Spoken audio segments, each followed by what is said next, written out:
දෙවියන් වහන්සේ අපිට කොච්චර ආශිර්වාද කරත් தேவன் நமக்கு எவ்வளவு ஆசீர்வதித்தாலும் මොන තරම් දේවල් කරත් தேவன் எத்தனை காரியங்களை நமக்கு செய்தாலும் අපිට ඒ හැමදේම ටක් ගාලා අමතක වෙනවා. அந்த தேவன் செய்த காரியங்கள் அந்த சிறிய பிரச்சனை வருகிற பொழுது நாங்கள் மறந்து போய் விடுகிறோம். උන්වහන්සේව සැක කරනවා.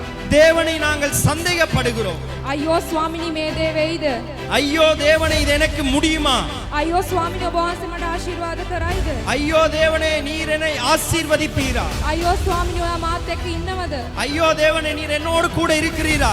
ඒ වගේ අපි උන්වහන්සේව සැක කරනවා. இதை போலவே நாங்கள் அநேக நேரங்களில் தேவனை சந்தேகப்படுகிறோம். මම අද උදෑසන ඔයාට කියනවා. நான் இந்த காலை நேரத்தில் உங்களை பார்த்து கூறுகிறேன். උන්වහන්සේව සැක කරන්න එපා. தேவனை சந்தேகப்பட வேண்டாம். උන්වහන්සේ ඔයාට පොරොන්දුවක් දුන්නා නම් தேவன் உங்களை பார்த்து வாக்குத்தத்தம் பண்ணி இருந்தால் ඒ පොරොන්දුව ඉෂ්ට කරන්න அந்த வாக்குத்தத்தத்தை செய்து முடிக்கும் வரைக்கும் උන්වහන්සේ ඔයත් එක්ක ඉන්නවා. அவர் உங்களை கைவிடுவதில்லை.